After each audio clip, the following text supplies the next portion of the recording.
¿Se me escucha? Sí. Bueno, en primer lugar, muchas gracias al Colegio de Fisioterapeutas de Cantabria por darme la oportunidad hoy de estar aquí compartiendo entre compañeros. Y muchas gracias a vosotros por estar hoy aquí, que sois el motivo real y único, ¿no?, de que yo pueda estar con vosotros. Y me gustaría empezar esta charla hablando que cuando el colegio me contactó con motivo de estas jornadas y hablamos de la temática de esta charla, pues el primer tema que surgió fueron el ejercicio terapéutico en las lesiones traumáticas de rodilla, ¿no?, que quizá es con lo que a mí más se me identifica. Pero sinceramente, creo que en el momento actual que está viviendo la fisioterapia en España, este tema se me quedaba escaso y creía que era una buena oportunidad para parar y hacer una reflexión, ¿no?, ir un poquito más para atrás, a coger perspectiva y hablar del por qué los fisioterapeutas prescribimos ejercicio, ¿no? En este marco todos tenemos muy claro, ¿no?, que la fisioterapia es esto, ¿no? Estamos muy identificados con la terapia manual y desde hace unos años, ¿no?, está viniendo una tendencia, ¿no?, en la que nos hemos puesto a prescribir ejercicio, ¿no? Algo que hasta hace no mucho no se nos oía mucho. ¿Y esto por qué? ¿Esto es una novedad? ¿Es una moda? ¿Es marketing? ¿No? Hay una frase en el templo de Apolo en Grecia que dice: conócete a ti mismo. Y creo que el hecho de que nos hagamos estas preguntas, o de que para mí en España esta charla sea necesaria, quiere decir que en algún momento los fisioterapeutas hemos dejado de tener claro qué somos. Por eso hice con Chema, ¿no?, esta charla, ¿no?, me propuse este tema de hablar sobre ejercicio terapéutico y la crisis de identidad de la fisioterapia. Y para hablar de esto he dividido esta charla en tres partes. Voy a comenzar hablando del pasado, de dónde venimos, y para eso voy a hablar de la historia de la fisioterapia en el mundo. Continuaré hablando del presente, de por qué no lo usamos, ¿no? Y para esto voy a hablar de la historia de la fisioterapia en España, que es donde tenemos este problema o esta temática. Para acabar hablando del futuro, ¿no?, y de por qué volver a lo que somos. Y para esto os voy a hablar de la historia que conozco mejor, que es mi propia historia como fisioterapeuta en España y en el mundo. Así que ejercicio terapéutico en fisioterapia, voy a empezar por lo primero. Voy a empezar hablando del pasado y de la historia de la fisioterapia en el mundo. La fisioterapia es esto, es aplicar el método de intervención en fisioterapia, ¿no? Esto es lo que hacemos todos los días. Realizamos una valoración para obtener un diagnóstico, porque si no, pues ¿cómo sabemos lo que tenemos que hacer, ¿no? Esto es bastante evidente, pero es bastante reciente, porque hasta hace no mucho los fisioterapeutas no valorábamos. Y para entender esto hay que remontarse a los orígenes históricos de nuestra profesión, que son bastante recientes. Aunque hay reseñas sobre el origen de la fisioterapia en el siglo XVIII y principalmente en el XIX, con la figura de Ling y la gimnasia sueca, la fisioterapia nace oficialmente en el siglo XX. ¿Por qué? Por las guerras mundiales. Porque dejan un montón de heridos y amputados. Esto junto a la plaga de poliomielitis, que a principios de siglo afecta a muchísimos niños en Europa. No existen los fisioterapeutas, pero los médicos observan que esas extremidades y esos muñones se quedan rígidos, se quedan atrofiados. Es entonces cuando de manera intuitiva piden a su ayudante, el enfermero, que ponga esas extremidades a ejercitarse. Estos enfermeros fueron los primeros fisios de la historia y la razón por la cual hasta hace no mucho, por ejemplo hasta la generación de mi madre que fue enfermera, para ser fisioterapeuta antes tenías que estudiar enfermería. Por aquí empezó la fisioterapia. Y más tarde se les propuso otro reto, ¿no? Si habíamos sido creados como los profesionales sanitarios para el movimiento, se nos empezó a derivar este tipo de paciente, ¿no?, los pacientes neurológicos, ¿no? Y esto sabemos poco todavía de la parte de ortopedia. Imaginaros el reto que suponía esto para los fisios, porque empezaron a ver que los principios que usaban con los pacientes ortopédicos no valían con este tipo de pacientes, ¿no? Estos primeros fisios enfermeros trabajaban bajo una prescripción de fisioterapia. Es decir, eran médicos los que les decía lo que tenían que hacer. Por tanto, fuimos nacidos como técnicos, entendiéndose por técnico aquel que únicamente ejecuta técnicas, no decide cuáles y no puede trabajar de una manera autónoma. Así que estos primeros fisios enfermeros empiezan a trabajar y pasan sus tratamientos, ¿no?, en este binomio basado en el ejercicio terapéutico principalmente, con algo de terapia manual, principalmente a la hora de asistir las movilizaciones, ¿no? Y sus espacios físicos así lo reflejan. Fijaros que trabajan en espacios abiertos, ¿no?, en gimnasios que realmente parecen gimnasios, donde la gente no va a tumbarse, sino a ser capaz de salir de la camilla. Con el paso de las décadas, en 1940 aparecen las aportaciones del Dr. James Tiriax, ¿no?, Y más tarde, sobre todo, es en los 80, cuando la corriente neozelandesa nos da el boom de la terapia manual, ¿no? Autores como Mailan, Brian Mulligan, ¿no? Nos hacen aumentar, ¿no?, esta herramienta terapéutica y nos dan a conocer un poquito más de la terapia manual. Por tanto, contestando a la pregunta ¿de dónde venimos? Venimos de las guerras mundiales, venimos de la polio, venimos de los pacientes neurológicos, concebidos, ¿vale?, como los profesionales sanitarios del movimiento, ¿no?, trabajando en ese inicio como técnicos y trabajando en este modelo, basado en el ejercicio terapéutico y una pequeña parte en la terapia manual, y trabajando en espacios afines a este modelo. Este es el pasado, vayamos ahora al presente, ¿no? Y vamos a hablar de por qué no lo usamos, ¿no?, de la historia de la fisioterapia en España. Os voy a contar cómo pasó. Decimos, ¿no?, que esto es el arranque, ¿no?, de la fisioterapia, y en este modelo, ¿no?, empezamos a avanzar hasta que la fisioterapia crea su propio área de conocimiento en la universidad, y en el año 86 en España tenemos los primeros diplomados en fisioterapia. Fisioterapeutas que pasan de ser técnicos a ser profesionales, que ya pueden realizar sus propias valoraciones y trabajar tanto de manera autónoma como en equipo. Entonces, estos primeros profesionales que ya hacen su valoración empiezan también a trabajar, ¿no?, en continuación con este modelo y siguen trabajando en estos espacios. Estos fisios, además, es el año 86-90 y empiezan a hacer mucho dinero. ¿Por qué? Hay muy pocos fisioterapeutas, recién empiezan los primeros, y comienza la sociedad del bienestar en España. Es decir, una sociedad que venía de una posguerra, pero que ya no solo puede encargarse de su subsistencia, sino también de su calidad de vida, ¿no? Entonces, entre que eran pocos y muy demandados, empiezan a hacer mucho dinero y todo el mundo quiere estudiar fisioterapia, por la vocación, ¿no? La nota de corte empieza a subir estrepitosamente, ¿no? Y a principios de los 90 encontramos una nota de corte alrededor del 9 y algo, ¿no? Los fisioterapeutas son unos profesionales top, ¿no?, que van a ser los nuevos dentistas. Ya había mucha risa por ahí. Y estos fisioterapeutas, ¿no?, continúan en este modelo trabajando en este tipo de espacios, ¿no? Pues espacios abiertos, ¿no?, que se parecen a gimnasios, ¿no? Pero es el año 86. Los fisioterapeutas tienen muy poquita investigación donde aclarar sus dudas. No existe PubMed, no existe ni siquiera Internet, ¿no? Empiezan a tener muchas preguntas. ¿Cómo no? Las tenemos ahora, ¿no? Y hemos avanzado bastante. ¿Qué dudas no tendrían a la hora de afrontar los pacientes estos fisioterapeutas, ¿no? Y se ven desesperados porque no tienen nada donde estudiar, no tienen papers, ¿no? Y coincide, ¿no?, en este año 86 que casi a la vez, ¿no?, 3 años más tarde, llega a España la osteopatía, ¿no? ¿Y qué es la osteopatía? Para explicarlo hay que remontarse a un siglo antes, incluso antes del nacimiento de la fisioterapia. Es el año 1874 en Estados Unidos, en la ciudad de Kirkbride. Es la época tardía de la fiebre del oro, donde está todo por hacer y hay mucho por ganar. Y mucha gente llega a los pueblos en busca de las oportunidades, hablando de sus métodos, ¿no?, o hablando de sus productos. Pues a Kirkbride llega Andrew Taylor Still, haciéndose llamar The Lightning Bone Setter, el colocahuesos alucinante. Still propone la osteopatía, que es una réplica a la medicina de la época, que era la medicina heroica. Esta medicina se basaba en los humores, en los fluidos corporales. Decía que una enfermedad se basaba en una alteración de estos fluidos, ¿no?, y que, por tanto, pues, en esa acumulación de fluido había que drenarlo. Y como medidas terapéuticas se basaba en las sangrías, en drenar la sangre, en los eméticos, por los vómitos, en los laxantes, por las heces, y en los sudores. De aquí viene todavía la idea, cuando te coges una gripe, de venga, eso a la cama, ¿no?, a sudarlo.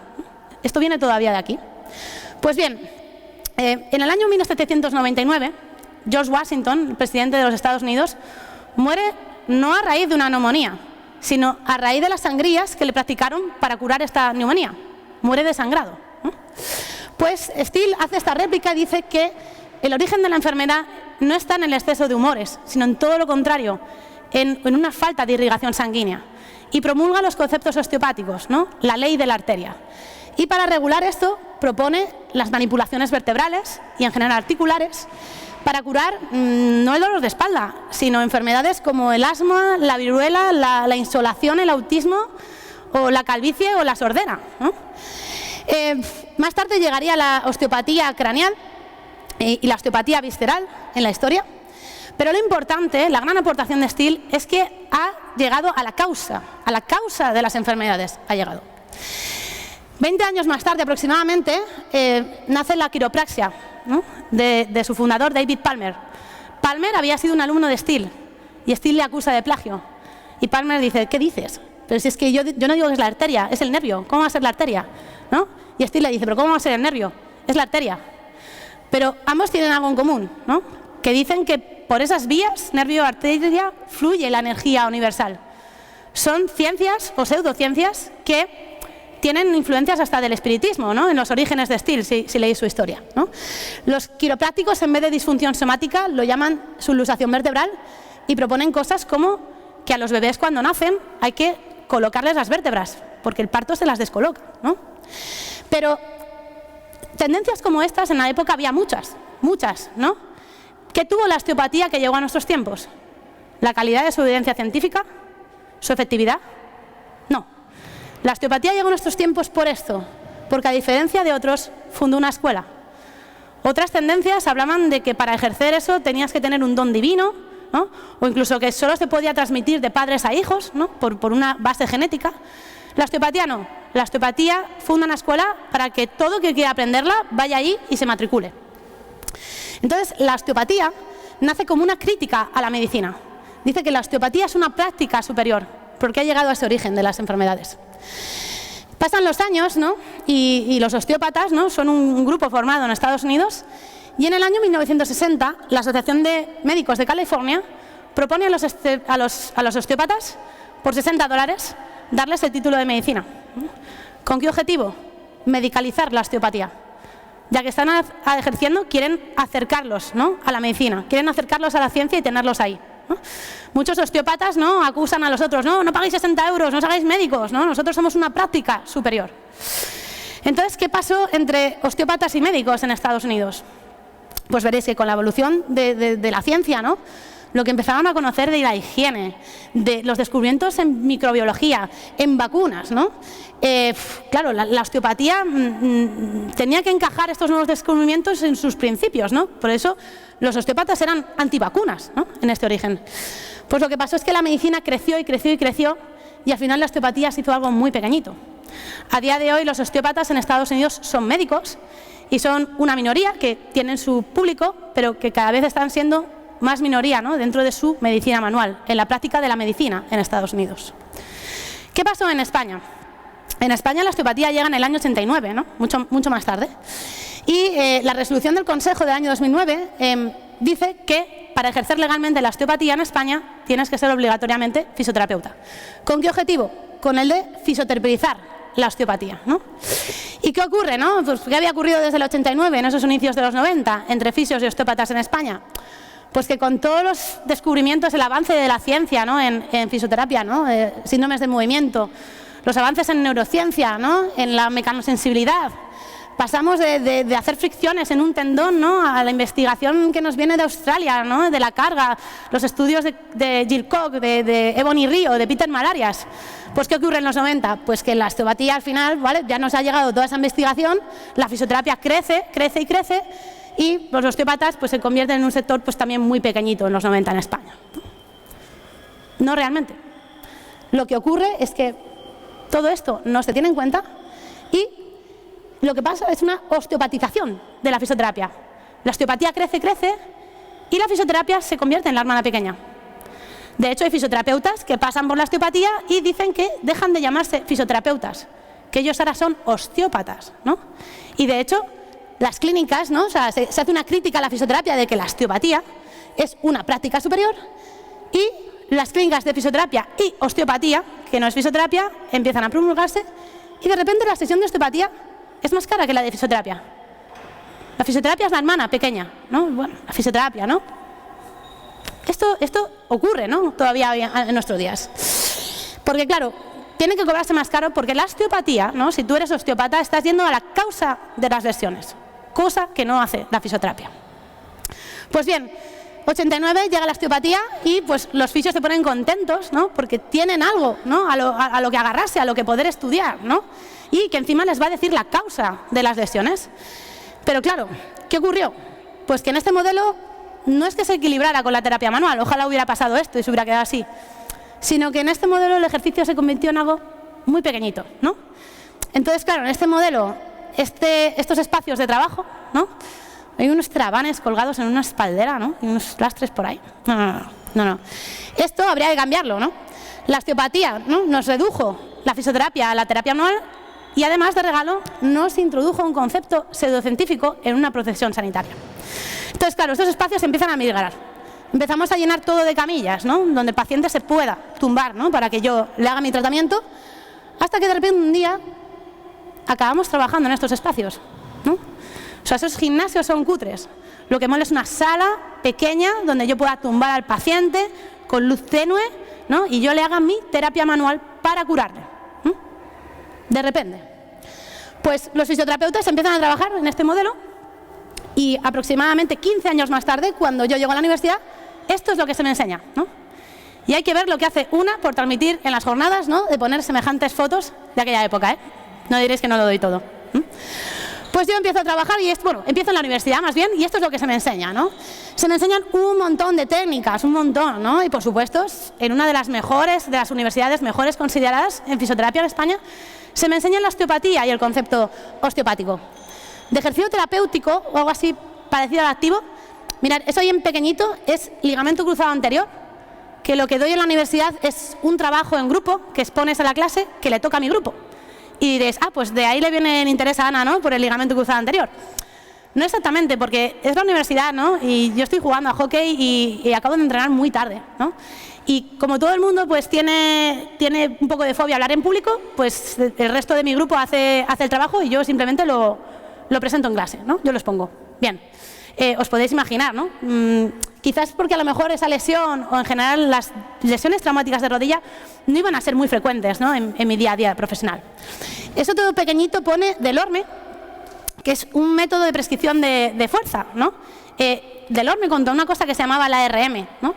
Porque debe ser lo mismo, que la prescripción de fuerza no iba a ser muy importante, ¿no?, para mí en mi día a día como profesional, ¿no? Pero eso, lo importante era el concepto osteopático, ¿no?, todo esto. Y fijaros, un día en clase me acuerdo perfectamente cómo se nos explica cómo de un esguince de tobillo se provoca una epicondilalgia. O sea, es que me quedé tan flipada que a día de hoy todavía me acuerdo y han pasado 20 años. Mira, os lo voy a contar para que lo veáis. Tú te haces un esguince de tobillo, ¿no?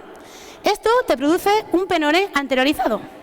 Y claro, la anteriorización del peroné sobreestira el bíceps femoral, que a su vez provoca una retroversión de la pelvis.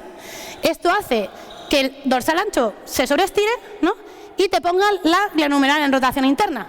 Entonces, claro, esta sobredemanda en supinación del codo te genera una epicondilitis. Yo tengo 19, 20 años y ni siquiera me pregunto si en esta cadena, antes que un codo, te duele una rodilla, ¿no?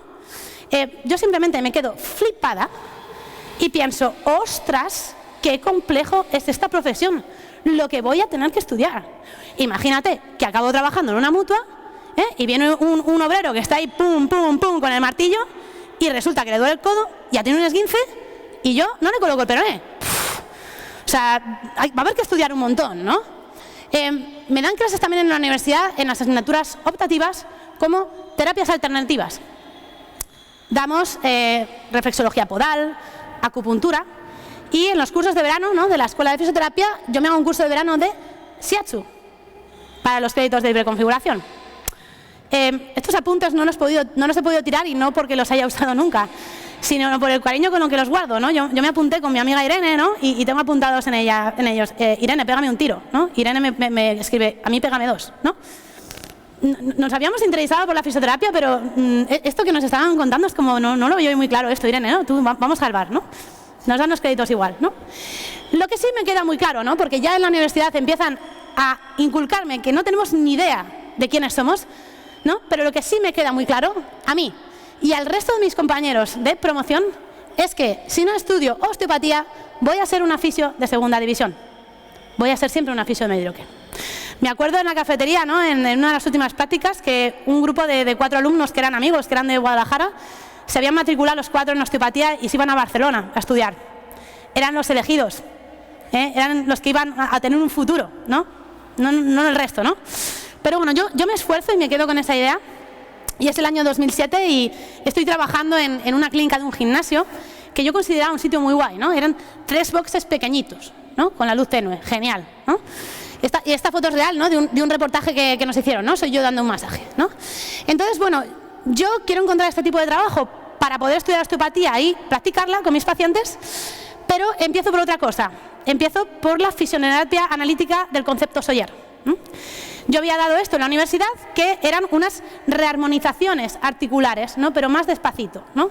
Porque claro, la pega que se le ponía a la osteopatía era el thrust, ¿no? Ese impulso que podía ser un poquito peligroso, pues mira, esto te lo resolvía Soyer, ¿no? Que era rearmonización, retención, movilización, movilización, movilización, ¿no? Suavecito, ¿no? Entonces, claro, yo doy esto a la universidad, me interesa y me apunto en el mismo posgrado que, por supuesto, se hacía en mi propia escuela de fisioterapia, ¿no?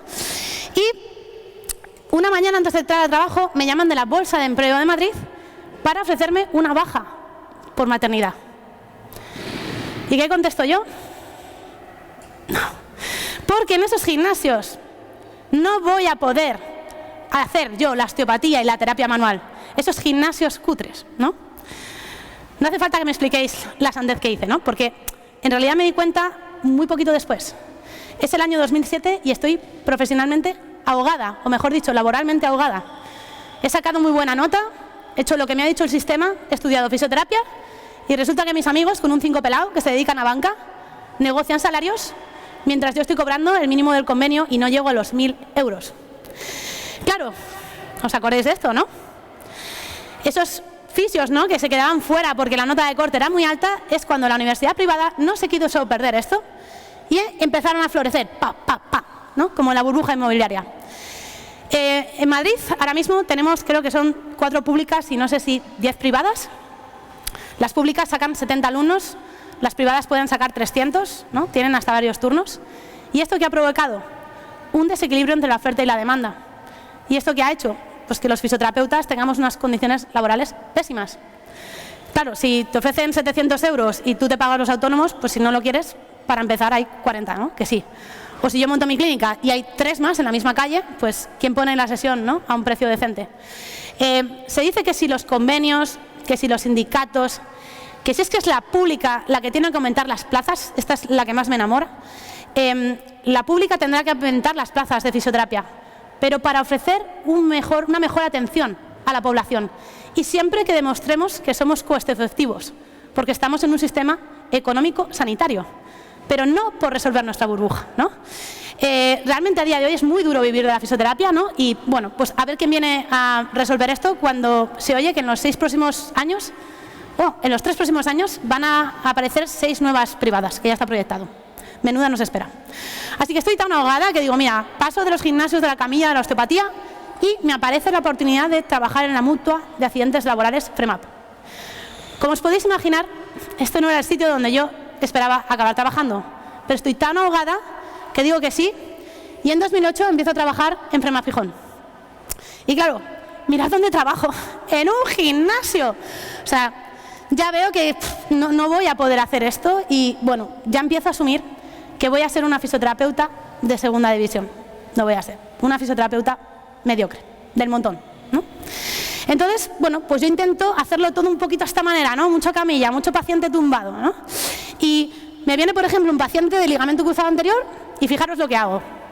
¿Creéis que yo veo la movilidad, la simetría en fuerza, la cantidad de movimiento, la calidad, el control neuromuscular, carga cognitiva, ¿no?, cambios neuroplásticos? ¿Creéis que yo veo todo esto? Yo veo qué terapia manual le puedo hacer ahí, ¿no? Entonces, para ganar movilidad, pues eso, mejor que la gane conmigo, ¿no?, un ratito todos los días y que dependa de mí para hacerla. Y como recuerdo esto explícitamente, ¿no?, en la universidad, que la movilidad solo se gana con movilizaciones pasivas analíticas específicas. Es decir, con los movimientos accesorios, ¿no? Una corriente muy biomecanicista, ¿no?, que viene de la osteopatía, ¿no? Pues como la flexión de rodilla, ¿no?, se acompaña de una rotación interna, yo a un paciente, 2 meses operado de cruzado, le doblo y venga, y a rotar, y ¡pum!, hasta que suena un crack. Y yo le digo al paciente, ¿estás bien? Sí, yo también lo he oído, pero no me ha dolido. Ah, vale, no te ha dolido, ¿no? Claro, a día de hoy entiendo que una plastia, si no está enervada, no te tiene por qué doler. Yo le rompí una plastia a un paciente, ¿no? una alumna de una de las mejores escuelas de fisioterapia en España. Los pacientes de meniscectomía los odio, porque claro, es que yo digo, pero ¿y a este qué le hago? No tiene tanto trauma postquirúrgico como un cruzado, pero me acuerdo que en la fisioterapia de Sóller me han enseñado una armonización de los meniscos, porque los meniscos se lesionan porque están fuera del sitio. Entonces yo con mi armonización se los pongo en el sitio, ¿vale? Una estructura que apenas tiene inserciones a la tibia, ¿no? ni a la cápsula, ya se los muevo yo, se los coloco y ya soy una profesional de primera, ¿no? Pues ¿por qué no lo usamos en España? No lo usamos porque, pese a que fuimos, ¿no? Nuestro nacimiento fue concebido como los profesionales sanitarios del movimiento, algo en esta historia cambió. Algo nos convenció de que podríamos tratar el movimiento sin movimiento. Algo que, todo se ha dicho, a los pacientes les gustaba, porque yo no tengo que hacer nada, ¿no? Yo vengo aquí, estoy en tus manos, tú te encargas, ¿no? Y algo que a muchos fisioterapeutas también les gustaba, ¿no? Yo te voy a curar con mis manos. Parece que por ser sanitarios no tenemos ego, y no nos equivoquemos, somos humanos. Tenemos ego como todo el mundo, ¿no? Entonces, claro, yo me he dado cuenta que yo no curaba a nadie en mi vida, ni lo voy a curar, ¿no? Pero de esto también nos molaba este rollo y nos metimos aquí. ¿Y qué nos convenció de esto? Pues nos convenció el boom de la terapia manual, ¿no? Y en España tuvimos una fuerte influencia de la osteopatía, que nos hizo pasar de este modelo, no a este, ojalá, sino a este. Y nos hizo, ¿no? Claro, basar todo en que la causa estaba en la terapia manual y nos hizo relegarnos a este tipo de espacios y a este tipo de modelos. Pero acordaros de algo, los pacientes lo seguían necesitando, el ejercicio. Y no porque nosotros dejáramos de hacerlo, tenían ellos que dejar de buscarlo, acordaros. Entonces, hablando de cara al futuro, ¿no? ¿Por qué volver a lo que somos, ¿no? Y aquí os voy a hablar de cómo continúa mi historia, ¿no? Como fisioterapeuta. Venimos de este modelo, ¿no? Y en el presente no se entiende que en esta evolución siga existiendo una prescripción de fisioterapia. Es decir, que un facultativo no fisio le diga al fisio lo que tiene que hacer. Si esto lo viéramos desde el otro sentido, ¿no? Que un fisioterapeuta hiciera una prescripción médica, hay un test de Lachman positivo, vale, mira, te van a poner esta plastia y este tornillo, que me gusta a mí, y luego que te mande el médico de vuelta, ¿no? El sentido se vería evidente. Nosotros no hacemos prescripciones médicas, hacemos derivaciones hacia medicina. Y en el mismo sentido se tiene que evolucionar desde la otra parte, ¿no? Y mucho ojo, ¿eh? Esto no es por un conflicto de egos profesionales, ¿no? Como se dice en las redes sociales, los egos. Esto es porque entre medias tenemos esto, que es el paciente, que necesita el mejor abordaje, ¿no? Y el más profesional de cada parte y el mejor trabajo en equipo. Por favor, no nos olvidemos que son los pacientes quienes nos lo van a recordar. Pues si yo me siento, ¿no? Afortunada de haber estudiado en la Universidad de Alcalá, es por esto, ¿no? O sea, pese a todo, me siento muy orgullosa de haber estudiado en Alcalá. ¿Por qué? Porque a mí me educaron explícitamente diciéndome que yo no iba a ser una técnico, a diferencia de otras universidades. A mí me enseñaron que yo iba a ser una profesional, fisioterapeuta, sanitaria de primera intención, y nunca podré estar suficientemente agradecida. Porque esto es como los traumas de infancia, ¿sabes? Tus padres lo hacen todo lo mejor que pueden y luego ya tú de mayor te vas al psicólogo, ¿no? Y miras tus heridas y estas movidas y te responsabilizas de ellas, ¿no? Pues esto era la base, ¿no? Y el cimiento necesario, pese a otras cosas que yo necesité en mi universidad para después cuestionar todo lo que vendría, ¿no? ¿Y qué vino? Pues yo empiezo a trabajar en FREMAP y empiezo a aplicar este modelo, ¿no? Me viene una reponedora, ¿no? Y yo empiezo a hacer diagnósticos basados en estructura, que es lo que se me ha enseñado, ¿no? Le duele el hombro, ¿no? Y cuando yo hago este diagnóstico, pues puedo diagnosticar un punto gatillo en el supraespinoso, una distensión de la fascia cervicobraquial, una disfunción somática C5 o C6, o incluso puedo encontrar banderas rojas que me sugieran que puede haber una hernia cervical o incluso un tumor óseo. Esto es un diagnóstico médico, ¿no? Que no es lo mismo que un diagnóstico de fisioterapia, pero en este modelo tienen algo en común, y es que ambos son diagnósticos basados en estructura. Entonces, ¿qué tienen de distinto? Pues que cada uno lo hace dentro de su marco de competencias, que va a tener que ver mucho luego con cuáles son sus herramientas terapéuticas. En caso de los fisioterapeutas, los agentes físicos, y en caso de la medicina, principalmente la cirugía y la medicación, ¿no? Esta reponedora puede acudir a mí en primera instancia, yo encontrar banderas rojas y derivar a un médico que sea el que diagnostique una hernia de disco, o esta reponedora puede acudir en primera instancia al médico, el médico no encontrar nada en su valoración y que me derive a mí a fisioterapeuta y yo diagnosticar un punto gatillo en el supraespinoso. Qué bonito sería que los médicos también tuvieran un sistema de banderas, ¿no?, por el que cribar, ¿no?, en vez de a veces hacer diagnósticos un poco iatrogénicos, ¿no?, basados en hallazgos quizás no relevantes en pruebas de imagen, ojalá. O esto se puede dar a la vez, ¿no? A mí me enseñaron en Alcalá que el diagnóstico de fisioterapia no ha venido a reemplazar el diagnóstico médico. No ha venido tampoco a confirmarlo ni a confrontarlo. Ha venido a complementarlo. Y como decimos, esto tiene que ver con cuáles van a ser luego sus herramientas terapéuticas después. En el caso de la fisioterapia, los agentes físicos. A mí me enseñan en Alcalá que la fisioterapia es la ciencia que se encarga de la restauración del sistema de movimiento a través de estos agentes físicos, ¿no? Y el sistema de movimiento no es solo lo musculoesquelético, es también el sistema nervioso, es también el sistema cardiorrespiratorio, incluso el sistema endocrino, ¿no? Y estos agentes físicos, ¿no?, yo leo ya que somos los que restauran movimiento y un agente físico va a ser el movimiento. Puede que este agente físico sea o debiera ser el más importante, ¿no? A mí ya me empiezan a aparecer dudas, ¿no? Entonces viene Eva, la reponedora, yo diagnostico la tendinopatía del supraespinoso, allí en Fremont Gijón, y empiezo a aplicar los otros agentes físicos que son los que me han machacado, ¿no?, los pasivos. Yo le puedo hacer una punción seca en el supraespinoso, un estiramiento con spray, le puedo poner un vendaje. Éxito. Eva alivia sus síntomas y vuelve a trabajar, pero a los 3 meses vuelve. Vaya Eva, es que con este trabajo que tienes, claro.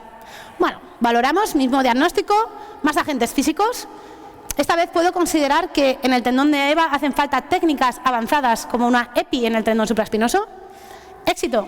Eva alivia sus síntomas y vuelve al trabajo, pero vuelve. Y otra vez vuelve hasta que Eva rompe su tendón supraespinoso y su fisioterapeuta, que soy yo, quiere llorar y dedicarse a otra cosa. Me empiezo a sentir un ibuprofeno humano arrastrando un uniforme blanco por un gimnasio, ¿no?, con menos efectos secundarios, ¿no?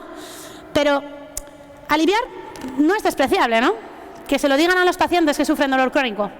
Pero yo empiezo a sentir que si esto era lo único que yo podía ofrecer desde la fisioterapia, lo siento, pero a mí esta profesión me había defraudado profundamente, ¿no? Y es que además no era uno, tenía todo el día trabajadores expuestos a cargas muy grandes, a gestos muy repetitivos, y yo ya quería llorar en una cuneta y que me dejaran en paz, ¿no? Y empecé a plantearme volver a Madrid para volver a la universidad y estudiar ciencias de la actividad física, ¿no? Así que ahí andaba yo en este debate cuando, mira, estaba acabando aquel posgrado, ¿no?, el de Soller, el de la armonización, ¿no? Y en el tren de vuelta a Gijón me encuentro con una compañera del curso que era asturiana y estábamos hablando del trabajo del final del curso y me dice, yo lo voy a hacer sobre un gesto de los músicos, ¿por qué no lo haces tú de un gesto de los hockey? Y dije, pues sí, digo, está guay, porque había dejado a un paciente en Madrid, a este paciente, Jorge Lombi, que había sufrido una degeneración en su cadera, ¿no?, por hacer muchas veces este gesto, hasta que tener que ponerse una prótesis. Entonces, para esto, hice una valoración del movimiento de ese gesto deportivo, por supuesto, para saber qué técnica manual hacer para yo colocarle la cadera, pero ya hice algo, ¿no?, que fue poner una parte de tratamiento activo, incluso sugerir modificaciones en la técnica, ¿no? Yo no lo supe entonces, pero haciendo esto había cambiado mi manera de trabajar para siempre. Había incluido el movimiento, tanto en la valoración como en el tratamiento, a través del ejercicio terapéutico. Cuando más tarde, ¿no?, cayó en mis manos este libro, Diagnóstico y tratamiento de las alteraciones del movimiento, de la fisioterapeuta americana Shirley Sharman, me di cuenta de que esto no era algo a lo que yo hubiera llegado personalmente en busca de dar respuestas a mis frustraciones, sino algo que se nos está reclamando a los fisioterapeutas a nivel mundial, que es que pasemos de trabajar en un modelo basado en estructuras a un modelo basado en movimiento. Más tarde cayeron más libros, las guías de práctica clínica basadas en factores psicosociales, ¿qué era eso?, ¿no?, Gifford, y un montón de lecturas que me llevaron a este modelo, que es lo que yo ahora considero fisioterapia, y es de lo que os voy a hablar, ¿no?, de cómo llegué aquí. Hablando de esto en dos partes, de cómo pasamos de ese modelo basado en estructuras a movimiento y de ese modelo biomédico a un modelo biopsicosocial. Y empezaré por lo primero. Este modelo, ¿no?, como os digo, a mí me llegaba Eva, venga, tendinopatía, terapia pasiva, éxito, me incorporo hasta que otra vez ya me rompo y nos dan ganas de llorar y dedicarnos a otra cosa, y os aseguro que se pasa mal, se pasa mal, ¿no? Pues yo leí que alguien había cuestionado este modelo para decirnos que en él estaba haciendo falta algo, ¿no? Que era el movimiento, tanto en la valoración como en el tratamiento a través del ejercicio terapéutico. Porque cuando yo valoro el movimiento, estoy evaluando la causa, y cuando yo valoro las estructuras, estoy evaluando las consecuencias. Porque ¿por qué me lesiono? Me lesiono siempre por el movimiento, porque hay una alteración en la cantidad o en la calidad de movimiento, ¿no? ¿Y de qué estoy hablando? Tranquilos, que vamos a hablar de cada supuesto para entenderlo bien. Vamos a empezar a hablar de la cantidad de movimiento, ¿no? El mismo caso de Eva, me cuenta en la anamnesis que está en DR, ¿vale? Que hay un 50% de la plantilla que no está, y yo ya sé por eso que en el movimiento ha habido un aumento de carga, ¿no? Sobre ese tendón. Entonces, sabiendo esto, ¿vale? Yo puedo hacer el mismo diagnóstico, que es un diagnóstico basado en estructura, y puedo usar los agentes físicos para modular las estructuras, ¿no? Una punción seca, el estiramiento, ¿vale? Pero luego tendré que tratar también el movimiento. ¿Y cómo lo haré? A través de la carga, ¿no? En la dosis está el veneno o el beneficio. Y lo haré con la carga para producir mecanotransducción, ¿no? ¿Y qué es esto? Los seres humanos nos distinguimos de las máquinas en que el movimiento no solamente nos desgasta hasta que hay que cambiar las ruedas, sino que como seres vivos tenemos la capacidad de adaptarnos a estos estímulos. Esto es la mecanotransducción. Por ejemplo, el umbral de carga de mi bíceps son 4 kilos. Si yo voy a la compra, ¿no? Y uso esa capacidad, mi cuerpo la mantiene. Esto es lo que se llama homeostasis. Pero puede haber otras veces que yo decida hacer algo por mi salud, alias aumentar mis umbrales fisiológicos, y me vaya al gimnasio a manejar cargas ligeramente superiores a ese umbral.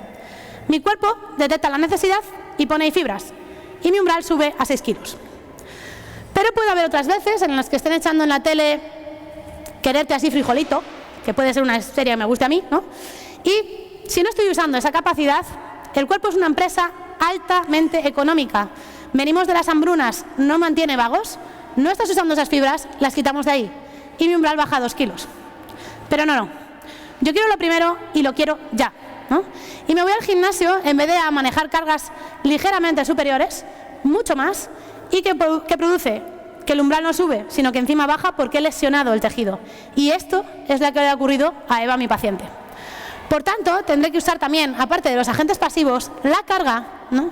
Para restaurar este umbral fisiológico, sino además para adaptarlo a las nuevas demandas que tiene ese tendón, ¿no?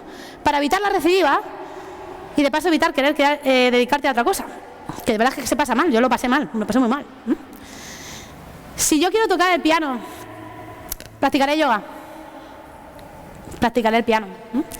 Y el yoga puede ser una herramienta fabulosa de cara a mejorar mi concentración o mi relajación para tocar el piano, ¿no? De la misma manera, si yo quiero hacer esto, lo haré practicando esto. ¿Y cuántas veces pasamos de esto a esto, ¿no? O de esto a esto? En la mutua, vete probando. En la camilla te modulo los síntomas, venga, a la logística a coger cajas de 30 kilos, ¿no? ¿Qué puede fallar? Si yo quiero hacer esto, en algún momento del proceso voy a tener que pasar por esto, ¿no? Y la terapia manual puede ser una maravillosa herramienta, si no a veces imprescindible, para poder llegar a esas fases, ¿no? Muchas veces sin trabajar las consecuencias no se pueden trabajar las causas, ¿no? Habrá fases que sean de control de síntomas y otras de restauración de umbral fisiológico. Si solo hacemos lo primero, iremos solamente a las consecuencias. Si hacemos lo segundo, iremos también en las causas. Y las consecuencias es una fase que en España lo tenemos clarísimo los fisioterapeutas, ¿eh? Solo hay que ver estos espacios de trabajo, ¿no? Que venimos heredados de cómo son, ¿no? Camilla, donde el paciente se tumbe, ¿no? O incluso los espacios que son un poquito más diáfanos, ¿no? Atiborrados de camillas, que más que gimnasios parecen balnearios, ¿no? Y claro, cuando viajas por ahí, ¿no? Y yo que he estado en Estados Unidos y veo estos gimnasios, digo, joder, si en Estados Unidos suelen ser los mejores en todos, ¿no? ¿Por qué tienen todavía los gimnasios de los 80 esta gente? No tienen ni idea, ¿no? Pues fijaros, tienen modelos donde tienen camillas en los laterales, tienen boxes, pero tienen gimnasios donde restaurar estos umbrales, ¿no? Donde hacer un trabajo activo. Están volviendo a eso, o en realidad nunca se fueron. Y además, somos la única profesión sanitaria, creo, que trabaja con bonos. ¿Os imagináis un psicólogo trabajando con un bono? Yo le compro un bono y cada vez que me pongo así un poco nerviosa o me da un poquito la ansiedad, gasto una sesión, llego con el psicólogo, me desahogo, me vacío y luego ya decido yo cuándo vengo, ¿no? Pues esto es lo que estamos haciendo los fisios, ¿no?, con los pacientes, haciéndoles disponer de una barra de terapia manual para que ellos usen, ¿no?, cuando ellos quieran, ¿no?, tratar sus síntomas, ¿no?, y luego ya deciden ellos cuándo vienen, ¿no?, porque luego por aquí vamos a hablar de hábitos, de ejercicio, ¿no?, de mantener las capacidades, ¿no? Realmente esto es para cuestionárselo, ¿no?, porque estamos haciendo a los pacientes dependientes de nosotros y es que además estamos condenando a los pacientes a la cronicidad, ¿no? De verdad, para cuestionarse. Entonces, esto es el primer supuesto, la cantidad de ejercicio. Hablemos del otro, que es la calidad. Mismo caso de Eva, pero esta vez me cuenta en la anamnesis que no han despedido a compañeros, lleva 10 años en el supermercado, ¿no?, haciendo lo mismo. Es decir, está adaptada, ¿no? Pero me cuenta también que su hermana le ha regalado un bolso de estos grandes, que le gusta a ella, y que de llevarlo de vez en cuando pues le duele un poco el cuello, ¿no? Pero eso no tiene nada que ver con su dolor de hombro, ¿no? Cuando nosotros exploramos a Eva, vemos que el muñón del hombro está descendido, que hay una elongación del trapecio superior y que cuando flexiona el hombro no está ocurriendo una rotación superior de la escápula y en el espacio supracraneal está ocurriendo un conflicto que no pertenece, ¿no? Esto es un síndrome de rotación escapular inferior y es un diagnóstico basado en movimiento. ¿Y quién lo llamó así? Shirley Sharman. Igual que en cardiología hay compendios que dicen tú tienes esta frecuencia cardíaca, tú tienes fiebre, esto es pericarditis. Sharman lo que propuso fue una clasificación, ¿no?, diagnóstica basada en movimiento para que estos síndromes fueran fácilmente reconocibles y por tanto tratables con los clínicos. Entonces, en este síndrome de rotación inferior yo podré tratar las estructuras, ¿no?, con esos agentes pasivos, poder modular los síntomas, se podrá llegar incluso a la cirugía, a una descompresión supracraneal. ¿Qué es la cirugía sino otro tipo de terapia manual, ¿no?, un poquito más invasiva? Pero cuando trate el movimiento, ¿cómo lo haré? Pues tendré que trabajar esa rotación superior de la escápula, esa implicación del trapecio superior para restaurar este patrón de movimiento. Esto que hizo Sharman fue muy importante porque, aparte de ir a la causa, hizo que todos los fisios empezáramos a hablar un mismo lenguaje, ¿no? Imaginaros este paciente que llega a la clínica, ¿no? Cuando yo hago un diagnóstico basado en estructura, esto puede ser una trocanteritis, un síndrome femorobatelar, una fascitis plantar, ¿no? Todo ello basados en diagnósticos en estructuras y, por tanto, en consecuencias. Si yo hago un síndrome basado en movimiento, esto sería un síndrome de aducción de cadera, por ejemplo, por la baja activación de los separadores y rotadores externos, ¿no? Y esto va a ser la causa. O imaginaros este paciente, ¿no? Y me da igual el paciente que coge 50 kilos a una vez que el que soporta 5 gramos de flexión 8 horas en la oficina. Cuando yo hago un diagnóstico basado en estructura, esto puede ser una lumbalgia, si me permitís que eso sea un diagnóstico, una distensión de la fascia toracolumbar, si he estudiado fascias, un punto gatillo en el cuadro lumbar, si he estudiado puntos gatillo, una disfunción somática L5-S1, si he estudiado osteopatía. Tenemos un gran problema los fisios, bueno, en realidad tenemos varios, tenemos muchos, pero tenemos uno importante, que no tenemos especialización oficial. Entonces nos especializamos oficiosamente a través de los miles de cursos de posgrado que hay cada fin de semana, ¿no? Todos los fines de semana los fisios están de curso. Entonces, claro, nos hace ser muy heterogéneos y damos una baja fiabilidad a la población. Ojalá que cuando lleguen las especialidades y que sea pronto, esto se solucione. O esto podría ser una hernia discal. Esto es un diagnóstico médico, pero de nuevo es un diagnóstico basado en una estructura y en una consecuencia. Cuando yo hago un diagnóstico basado en movimiento, esto podría ser un síndrome de flexión lumbar y esta va a ser la causa, ¿no? Entonces, a la hora de tratar, ¿cómo hacemos esto? Si yo hago diagnósticos basados en estructura, clásicamente pues voy a modular los síntomas con la terapia manual. Como decimos, se puede llegar a la cirugía, todo para modular las consecuencias. Cuando yo quiero hacer un plan de tratamiento, ¿no?, basado en el movimiento, ¿esto cómo se hace, no? Pues mirad, para el dolor de lumbar es muy bueno fortalecer los abdominales, que lo decía McGill, ¿no?, y este tipo de estiramientos que vienen en todas las guías de escuela de espalda, ¿no? ¿Realmente un paciente que tiene problemas con la flexión nos va a interesar flexionarle más? Puede que no, ¿no? A lo mejor necesita lo contrario, ¿no?, hacer una expansión hacia atrás, ¿no?, y reeducar, ¿no?, las demandas que tiene sobre su columna lumbar. ¿Qué quiere decir con esto? Que no valen tablas ni protocolos a la hora de prescribir ejercicio terapéutico, que la prescripción, como en todo, viene después de un diagnóstico, y de un diagnóstico basado en movimiento. Por eso, en muchos casos, estas tablitas se tienen que acabar y son muy peligrosas. Dolor de hombro, toma 10 ejercicios. Pues lo mismo, de esa tabla, 3 ejercicios me viene muy bien y 7 me están haciendo polvo, porque no están ajustados a un diagnóstico. Pasa lo mismo en las escuelas de espalda, y yo es una actividad que hacía con frecuencia en FEMAP, ¿no? Yo cuando voy a las fábricas no puedo ir uno a uno evaluando sus estructuras, pero sí puedo valorar el tipo de movimientos que hacen, ¿no? Esto es un ejercicio de la guía de escuela de espalda que yo tengo que entregar cuando acabo la actividad.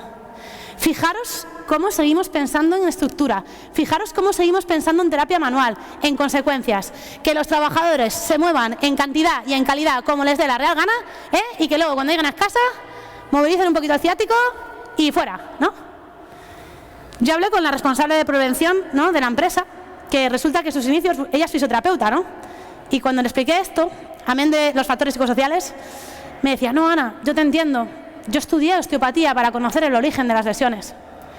Es mucha la frustración, ¿no?, que yo a veces acumulo en un día, ¿no?, de verdad, para cuestionárselo. Quizás necesitan hacer lo contrario. Y igual que Sarman puso esta clasificación, hay más, ¿no?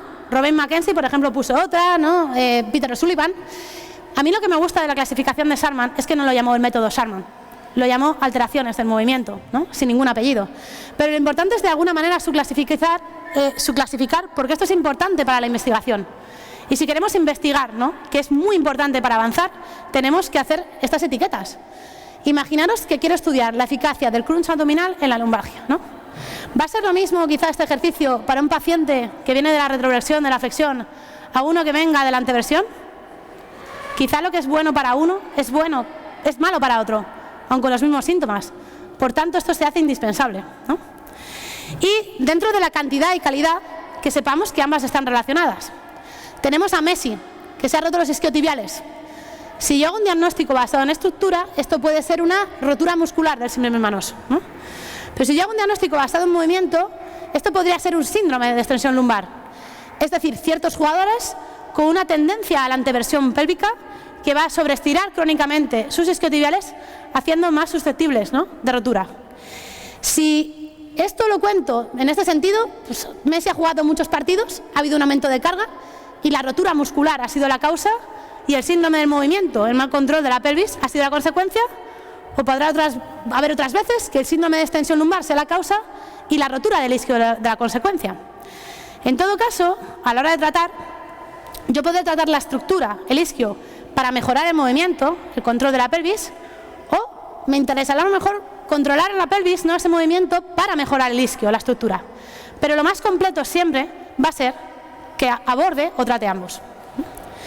En el año 2016 me gustó muchísimo leer una entrevista de Mireia Belmonte, cuya participación en los Juegos de Río estuvo entredicho, ¿no?, por su lesión de los hombros, en los que no explicaba su lesión en términos de que tenía no sé qué estructura dañada y le iban a hacer una super técnica novedosa para quitarle el dolor, ¿no?, sino que explicaba que su lesión venía de equilibrar la relación de fuerzas entre los músculos del pecho y la espalda para que la articulación funcionara bien, y que para eso tenía que hacer un trabajo de fuerza específico. Es decir, Mireia estaba explicando que un síndrome de movimiento le había producido una tendinopatía, ¿no?, que esta había sido la causa y la tendinopatía la consecuencia, traduciendo que también que por el volumen deportivo de Mireia, la cantidad también podía haber sido la causa, ambas, ¿no? En todo caso, para mí en Río fue un placer conocer a su fisioterapeuta, Mónica Solana, y hablar con compañeros que han empezado ya a volver a este modelo. Entonces, este es el modelo, ¿no?, que usamos ahora, y este es el cambio de paradigma al movimiento. Cuando digáis el cambio de paradigma de la fisioterapia hacia el movimiento, es esto, ¿no? Realmente no es un cambio, es una vuelta, ¿no? Pero además ha habido otro, que es pasar de este modelo biomédico al biopsicosocial. Porque en este modelo hay otro sitio donde está la causa de las lesiones, que es en la anamnesis, en los factores biopsicosociales. Hemos pasado de trabajar en un modelo biomédico, donde lo único importante era el tejido, ¿no?, lo bio, a tener en cuenta los factores psicológicos y sociales del entorno de la persona, ¿no? Y esto, ¿no?, se divide en un sistema de banderas, ¿no? En las amarillas tenemos las actitudes, creencias, los comportamientos, la situación laboral, la situación familiar, la situación económica, ¿no?, la posibilidad de acceso a los recursos sanitarios, ¿no? Por ahí vamos a tener también una causa de lesiones, ¿no? Y esto yo creo que era también parte de la frustración que yo tenía cuando estaba en Gijón, más allá de la terapia manual o el ejercicio. El creer que todo dependía de lo bio y que todo dependía de mí, de lo que yo hiciera, y no también de lo que los pacientes hicieran por sí mismos, ¿no? En este ego en el que se educaron, en que nosotros íbamos a curarles, ¿no? Yo os digo que no he curado y soy consciente de que no voy a curar a nadie en mi vida. Mi trabajo es ayudar a que los pacientes pongan las vías para que ellos mismos se puedan curar, que es bastante distinto, ¿no? A ver si yo con mis manos o incluso con mis ejercicios, ¿no?, voy a poder superar, ¿no?, lo que ellas hagan, su adherencia al tratamiento, ¿no?, sus posibilidades, sus recursos, ¿no?, cómo se alimentan, ¿no?, cómo duermen, cómo es su estrés, ¿no? Entonces, este es el segundo cambio de paradigma y esto, igual que el ejercicio, nos ha añadido una herramienta terapéutica muy importante, que es la educación al paciente. ¿Os acordáis de ese supuesto de Eva? ¿De qué sirve que yo la ponga muy fuerte si aún así la demanda es superior a lo que ella pueda y no le enseño, ¿no?, de vez en cuando a hacer cortafuegos, ¿no?, y hacer micropausas? De nada. ¿De qué vale en este supuesto que yo hagamos un estupendo ejercicio para la escápula si no le hago entender a Eva de dónde ha venido el problema y que modere o las horas o el peso, ¿no?, que tiene en ese bolso? De nada. ¿De qué vale esto, no?, si no le explico al paciente, además, que tiene que moderar un poco las horas que pasa en esa posición o incluso levantarse y dar alternancia? De nada. De nada, de nada, de nada.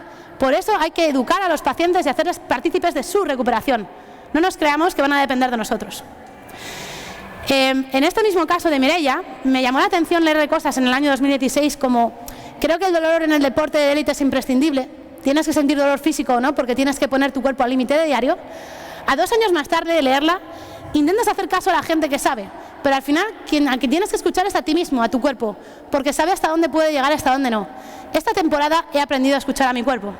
Es decir, que en la lesión de los hombros de Mireia también había muchos factores psicosociales, ¿no?, sus propias creencias sobre el dolor, su entorno laboral, que es el deporte, ¿no?, un mundo muy complicado, con muchos factores, ¿no? Aquí también estaba su causa y por lo visto también se supo abordar, ¿no?, en el caso de Mireia. Por tanto, este es el modelo de lo que yo considero a día de hoy fisioterapia, basado en un triunvirato de terapia manual, ejercicio terapéutico y educación, ¿no?, siendo el ejercicio un arma igual de imprescindible, que hasta ahora ha sido así de pequeñita, ¿no?, en nuestra historia, y que ni siquiera nos enseñaron a la mayoría de las universidades, ¿no?, españolas de las que venimos, ¿no?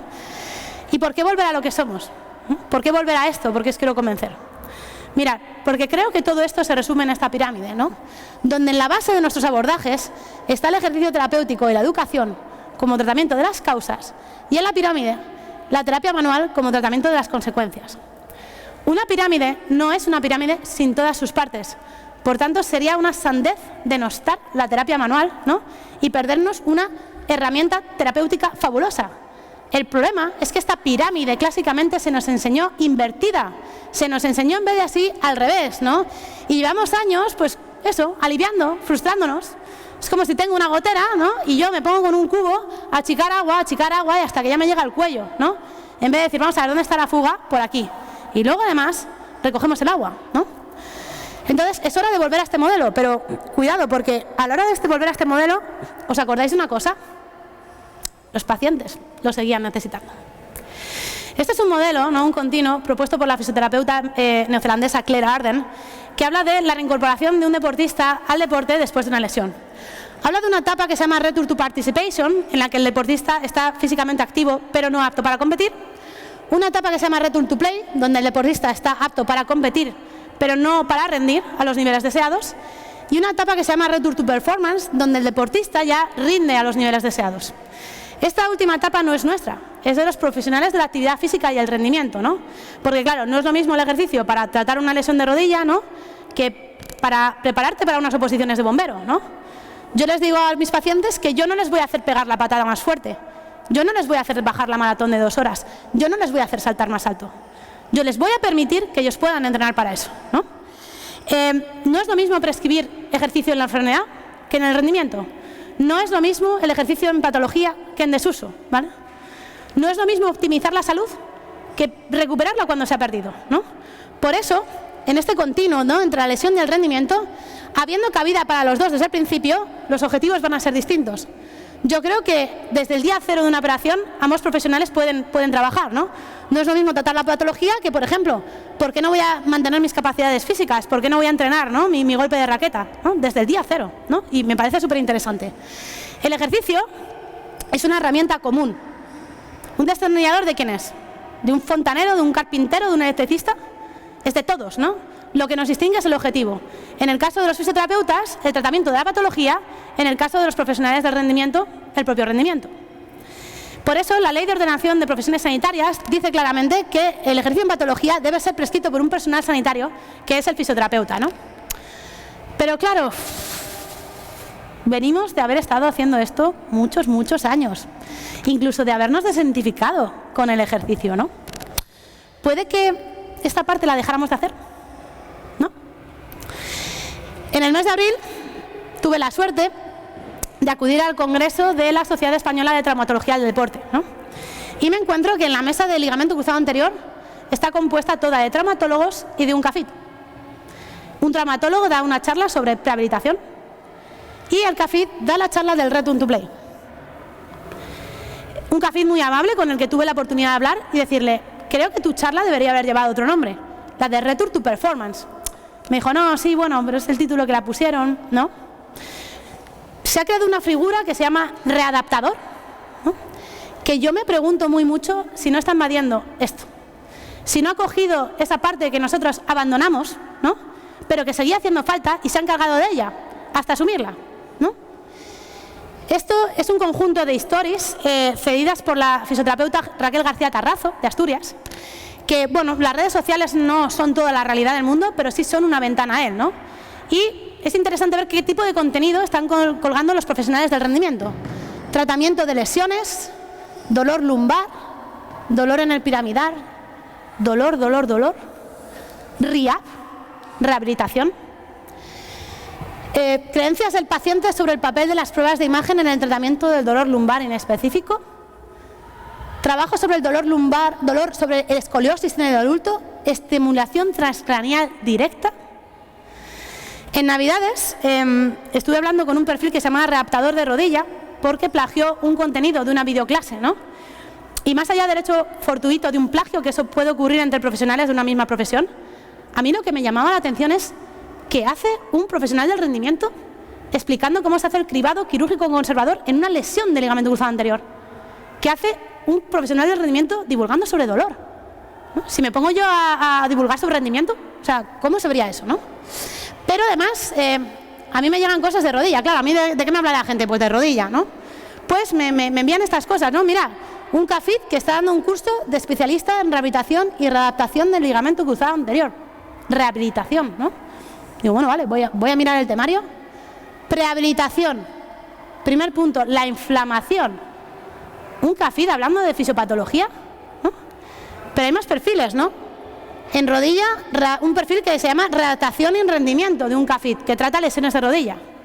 Si tú eres un profesional del rendimiento y la readaptación no es rendimiento por la que la sacas de ahí, ¿qué es lo que estás haciendo con la readaptación? ¿No? Colgando stories de este tipo de pacientes poniendo tratamiento conservador. Tratamiento. O sea, esa instalación tiene una licencia sanitaria, ¿no? Son muchas las preguntas que me invaden, ¿no? Pero hasta esto, ¿no? Que me lo mandan. 2 CAFITs, ¿no? Que se marcan un brutal directo sobre el dolor de rodilla. Sobre dolor. Es tanto el respeto que tengo por el dolor como persona, paciente, pero sobre todo como profesional. Después de ya casi 18 años acompañando a pacientes que sufren procesos muy penosos, muy miserables, de mucho sufrimiento, es tanto el respeto que tengo por esa complejidad que no tengo palabras para describir lo que siento cuando veo a profesionales no sanitarios hablar de dolor, divulgar sobre dolor.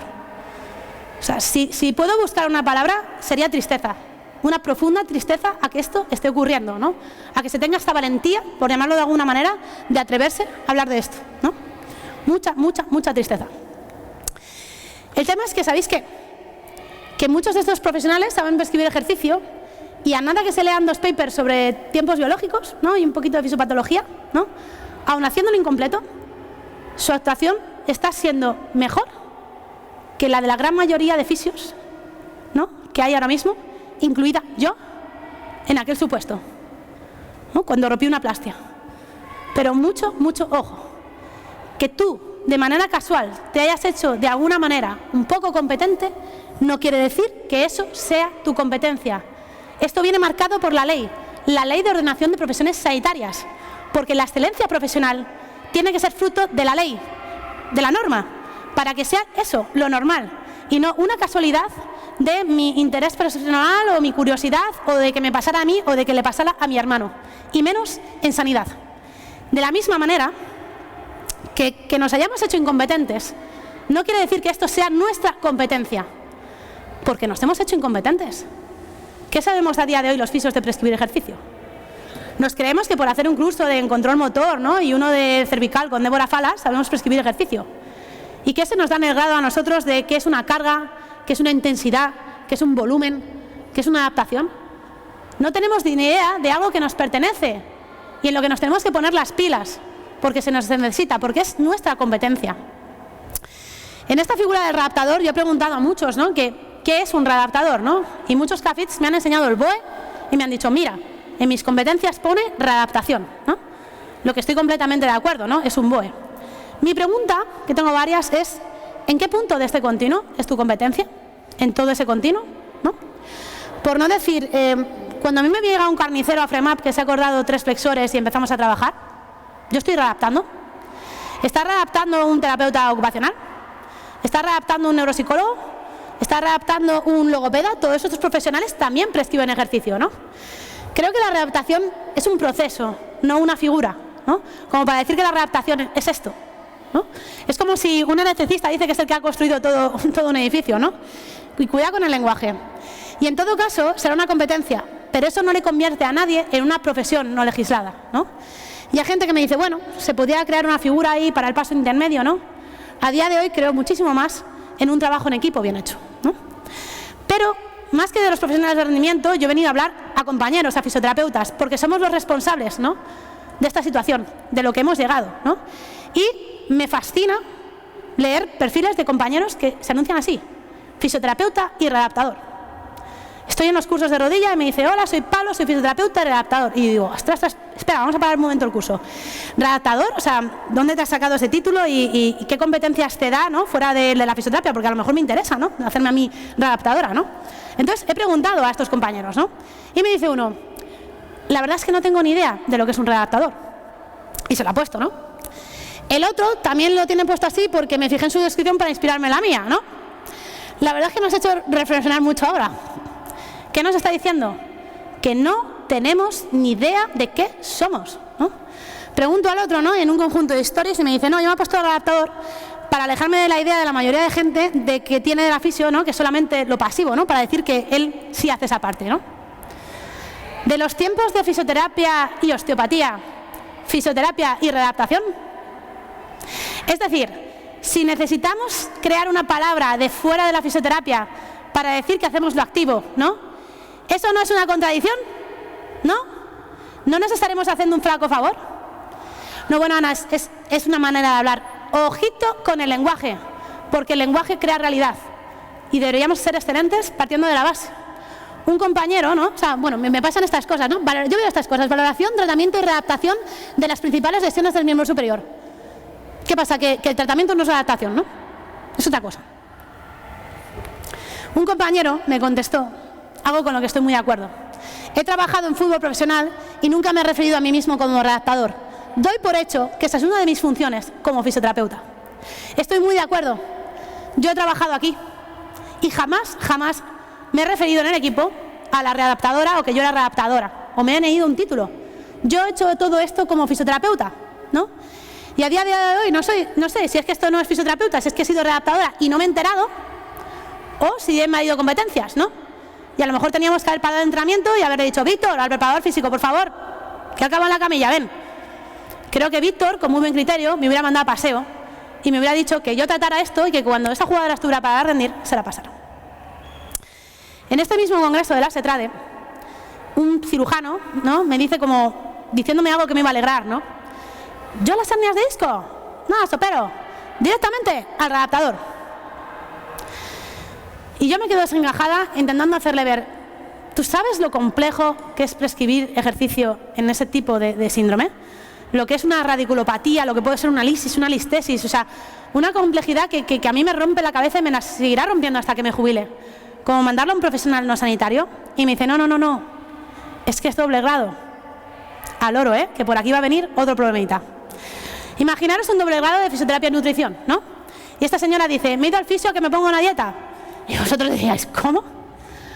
O bueno, no tanto, porque hay muchos fisios que ponen dietas, ¿no? De la osteopatía visceral, ¿no? Los fisios se empiezan a interesar mucho por la nutrición, por la PNI, ¿no? Y de aquellos barros, estos lodos. Fisios invadiendo competencias de nutricionistas. Así, ¿no? Pues imaginaos que esta señora se va al nutricionista a tratarse un dolor de hombro. Y tú dices, ¿cómo? No. Y dice ella, no, que es que soy doblegado, que soy fisioterapeuta. Joder, pues di que estás haciendo eso como fisioterapeuta, no como nutricionista, porque estás confundiendo a la población, ¿no?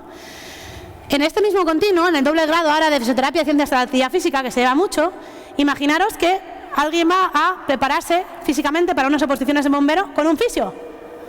Dios, clamaría del cielo. Ya estarían muchos en redes sociales mandando los esbirros, ¿no? Un fisio haciendo esto y dice el fisio, no, es que soy doblegado. Joder, pues di que lo estás haciendo como preparador físico, no como fisio. Pues pasa lo mismo cuando un paciente con una hernia discal se va a este readaptador, ¿no? Está entendiendo que un preparador físico trata su lesión, ¿no? Y dice, no, es que soy doblegado. Pues identifícate como fisioterapeuta, porque esto está dando un montón de confusión y un montón de problemas hacia la población. También están estos cursos que son comunes para fisioterapeutas y CAFITs, sobre todo másters, ¿no? Y me cuenta un compañero que hizo un máster así y le digo, oye, pero no entiendo ese máster, ¿dónde estaban las líneas? Y me decían, no había líneas. Los másters son como las personas que los organizan quieran, ¿no? Entonces, ¿qué está pasando aquí? Que nos estamos desdibujando, totalmente desdibujando, ¿no? Yo me pregunto, ¿no? En esta figura del readaptador, ¿no? Con esa competencia, ¿no? Si esa misma competencia no se puede llevar a otro tipo de pacientes también, ¿no? Pero, por ejemplo, a los pacientes neuro, ¿no? Que Laura nos hablará de ellos. Pero aquí parece que no hay tanto conflicto, ¿no? Este perfil de paciente a los CAFITs no... Bueno, de momento parece que no le ha llamado tanto, ¿no? Ahora, el campo de la rodilla del fútbol, ahí sí, pero el mismo principio entonces sería para esto, o para un niño con una parálisis cerebral, ¿no? ¿Por qué no? ¿No se está metiendo o sí, no? Un desafortunado tuit hace unos años que colgó un fisioneuro de Asturias de una paciente haciendo un jumping jack donde una paciente neuro había un valgo repetido. Yo como fisio neuromusculoesquelética puedo ver ese valgo, pero yo no digo ni Pamplona, porque es un paciente neuro. La fisiopatología es distinta, los objetivos son distintos, no hay nada que opinar. Sin embargo, una médico internista sí opinó y le dijo, ese valgo, la rodilla, David, ¿por qué no pides ayuda a un CAFIT? Realmente es difícil que los médicos sepan lo que hacemos cuando ni nosotros somos conscientes de lo que hacemos. Ahora, eso no es motivo para no respetar una profesión, ¿no? Pero sí, así estamos. Mi pregunta la dejo ahí, ¿no? ¿Por qué no también los raptadores se dedican a esto, ¿no?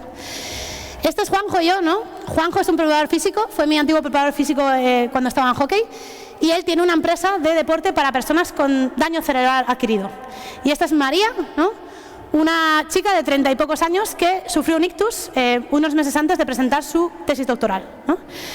Juanjo me derivó a María y los dos estamos prescribiendo ejercicio con ella.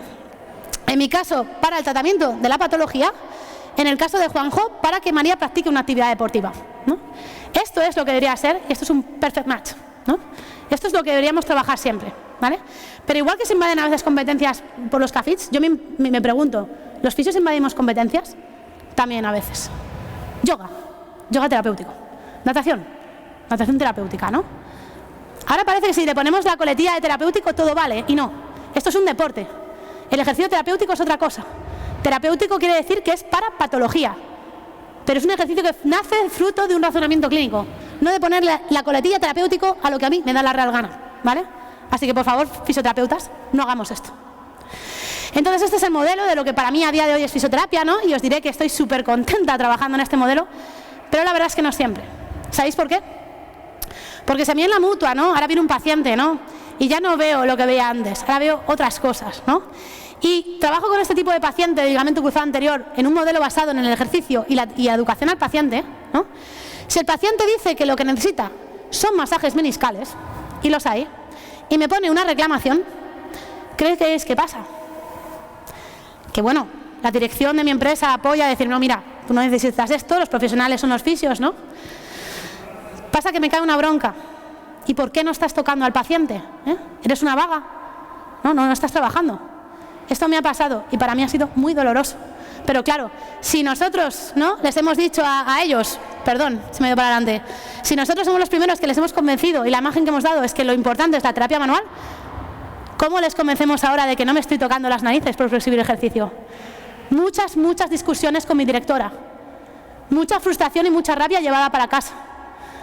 Una fisioveterana del norte, Goretti, una vez me dijo que la rabia es una energía muy fuerte y que dependía de mí usarla para destruirme o para construir algo nuevo. Y creo que por eso estoy aquí con vosotros hoy, gracias a esa rabia. Así que dentro de lo malo de esta situación le tengo que dar las gracias, y gracias, Goretti, por ese consejo, ¿no? Porque esto es muy importante, que en las mutuas, sobre todo, donde manejamos prestaciones, pasemos a trabajar en otros modelos. Por tanto, concluyendo, ¿por qué el ejercicio terapéutico ahora? ¿Por qué estas jornadas de ejercicio terapéutico? ¿Es una novedad? ¿Es todo menos eso? ¿Es una moda? No. Es que nos estamos dando cuenta, ¿no?, de dónde están los orígenes, las causas, ¿no? Es marketing, solo cuando le ponemos la coletilla terapéutico para no tener que pensar en nada. Nacimos de aquí, de las guerras, de la polio. Fuimos concebidos como los profesionales sanitarios del movimiento y empezamos a trabajar en espacios afines. Pero no lo usamos porque algo en ese camino nos convenció, ¿no?, la terapia manual, en España la fuerte influencia de la osteopatía, que podíamos tratar movimientos sin movimiento. Y nos redujo, ¿no?, a estos espacios, ¿no?, y a estos modelos. Entonces, ¿por qué volver a lo que somos? Volver a lo que somos porque la causa de las lesiones, señor Steele, no está en las disfunciones somáticas y en petar vértebras, no está ahí, como se creyó en el 1875. La causa de las lesiones está en un modelo biopsicosocial, y en esa parte bio está el movimiento, ¿no?, en cantidad y en calidad. Y es por eso que tenemos que prescribir ejercicio, ¿no?, aparte de abordar con educación los factores psicosociales. Volver a esta pirámide, ¿no?, es algo a lo que se nos llama, si realmente queremos ser efectivos, ¿no?, y eso es lo que queremos los fisios. Entonces, empezamos así, ¿no?, por el camino nos perdimos, nos convencimos de esto, y en el futuro, ¿cabe la posibilidad de volvernos a enderezar por nuestro camino? Creo que hay muchas líneas que se tienen que seguir en el futuro, y como no veo a nadie más por aquí, pues me voy a mojar yo, ¿no?, y voy a decir lo que yo creo que serían las tendencias de la fisioterapia en España para poder reconducirnos. Creo que el futuro, la primera medida, pasa por las universidades, por los planes de estudio. Es donde comienza todo, ¿no? Menos técnicas, más ciencias básicas, más biología, más fisiopatología, más razonamiento clínico, más prescripción de ejercicio. Luego ya veré yo que llevo inglés a cojo, ¿no? Y es urgente que quitar las pseudociencias de la universidad. Y por pseudociencia no nos referimos a todo aquello que no está demostrado, eso no funciona así. Nos referimos a eliminar todo aquello que no es fisioterapia y que por el hecho de hacerse con las manos o sobre el cuerpo se nos ha encajado, y nosotros no somos eso. Esto, de verdad, la primera medida y la más importante. De la misma manera, me parece urgente la creación de especialidades oficiales.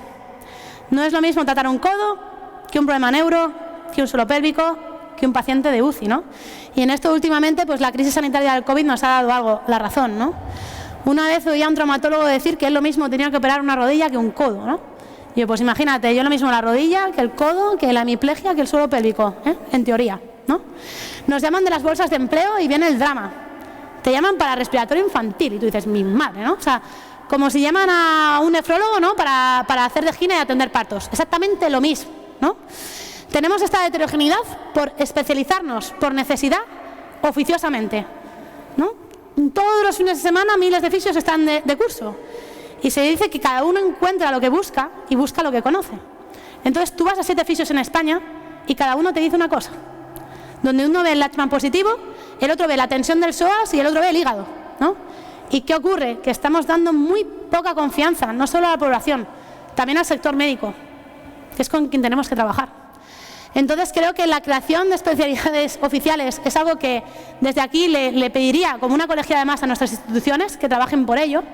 Y ya que hablo de las instituciones, ¿no?, bueno, de estas instituciones que crearon este programa de actualización en ejercicio terapéutico, un trabajo del Consejo, mucho trabajo que es muy de agradecer, pero creo que si no se evoluciona hacia la especialización, esto será un mero parche en esta problemática que tenemos. Creo que hablando de las instituciones es urgente pedir que las pseudociencias salgan también de ahí. La semana pasada, en un congreso internacional organizado por un colegio aquí en España, hubo una charla que decía fisioterapia o osteopatía. ¿La reconciliación es posible? Yo pregunté, ¿no?, en mis redes sociales algo que me causaba tremenda curiosidad, ¿no? Es ¿qué hay que reconciliar? ¿La terapia manual? esto es fisioterapia, ¿no? Sin que nadie se adueñe de ello. El concepto osteopático, eso no tiene cabida en la ciencia. Entonces, ¿qué es lo que hay que reconciliar, ¿no? Precisamente en esta charla se dijo que el método científico no tenía cabida en la fisioterapia, ¿no? Porque no se ajustaba, ¿no?, a la problemática o el contexto del paciente, ¿no? Que la investigación en ciencias de la salud requiera ciertos diseños no quiere decir que no sea posible. De hecho, si no, no hubiéramos avanzado hacia donde hemos llegado.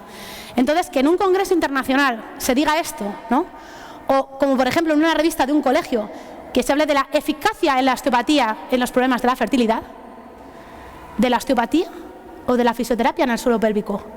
Esto es urgente que salga de ahí. Porque los colegios, podríais decir, bueno, los colegios tienen que dar voz a todos los colegiados. Relativamente. Porque si ahora en España los fisios nos da por decir que la fisioterapia son los cuencos tibetanos, ¿los colegios nos tenéis que armar cursos de cuencos tibetanos? Los colegios tienen que ser líderes de la profesión. Tienen que capitanearnos hasta llevarnos a nuestro máximo. Y nuestro máximo empieza por llevarnos a cosas que son fisioterapia, no a esto. Así como a otra serie de cursos, ¿no?, que todavía se ven, ¿no?, promovido por un colegio de nutrición para fisioterapeutas. Urgente, y pido como colegiada que esto se acabe. Que me representen las cosas que sí son fisioterapia. El tercer cambio creo que serían los cambios en los espacios de trabajo. El año pasado puse un tuit, ¿no?, de unas imágenes de un fisio americano que abría su nueva clínica. Y preguntaba, ¿en qué se distingue esta clínica a una española, no? Me contestaron muchas cosas, pero un fisio veterano me dijo que se parece mucho a los tan denostados gimnasios de fisioterapia de los 80, ¿no? Efectivamente, compañero. Hay clínicas que me mandaban estas fotos, que están cambiando, ¿no? Pero a día de hoy estamos lejos, ¿no? Pero si queremos actuar en las causas, ¿cómo vamos a seguir en estos modelos? Esta señora es mi madre, que sufre un síndrome de dolor crónico en los miembros inferiores. Yo ya he llegado, ¿no?, en ese respeto y evolución que he tenido en el dolor y lo que me queda, a entender que su problema es crónico, que es otro, no tiene nada que ver con el dolor agudo. Entonces le dije, mamá, se acabaron los masajes, se acabaron las técnicas, te hace falta ejercicio, y resulta que en su calle hay una clínica de barrio, esta, que trabaja en este modelo. Y le dije, mira mamá, qué suerte tenemos. Mi madre está viniendo aquí a tratar con ejercicio su lesión, que no incluís en una práctica deportiva, ¿vale? Y por favor que nadie me diga, ¿no?, que tratar ese dolor con ejercicio es lo mismo, ¿no?, que mi madre vaya a clases de zumba, que nadie me lo diga, por favor, ¿no? Están trabajando en estos modelos que me parecen maravillosos. Y es a lo que creo que tenemos que evolucionar, incluso en una clínica de barrio, ¿no? Incluso en estos modelos se puede plantear el hecho de trabajar por sesiones a trabajar por procesos, por presupuestos, como un dentista. Un implante, son 3.000 euros, ¿no? Un programa, ¿no? Ligamento cruzado anterior, esto va a ser mínimo 9 meses, esto van a ser tantos euros. Quizás eso se ajusta más a la realidad, ¿no?, incluso en los modelos económicos que vamos a tener en fisioterapia o que espero que tengamos. Y el último es el numerus clausus, es reducir el número de egresados en las universidades. Y me podéis decir, Ana, ¿qué tiene que ver esto con el ejercicio? Una profesión que tiene unas condiciones laborales penosas, ¿no?, que la sesión se cobra 30 euros e incluso con bono te sale a 25, ¿no? Cuando un psicólogo o un dentista no empiezan a trabajar por menos de 60 o 70 euros, si un fisio no rentabiliza su trabajo, si no le pone valor, ¿me podéis decir cómo vamos a amortizar esos espacios?